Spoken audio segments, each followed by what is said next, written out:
Now, classification of vector field. Here we have A is equals to kx, means any constant a vector is kx, mean in x direction we have field. Here we can say that it is not in divergence and not in curl. Here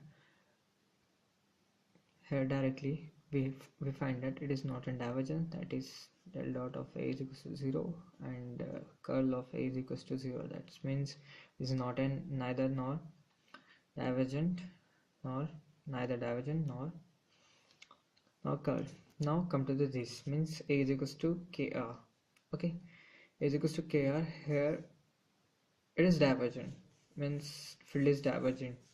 That's why a divergence of a is equals to 3k, but it is not in curl, but it is not in rotating way. That's why we can say that the curl of a is equals to 0.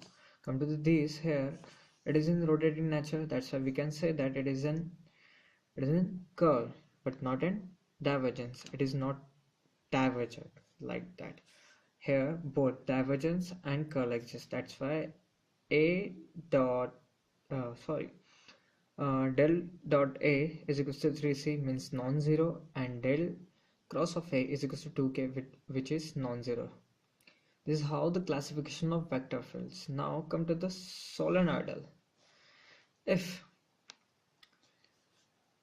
or we can say it is a divergence-less. If del dot of a is equals to 0 or flux is equals to 0, then we can say that it is a solenoidal.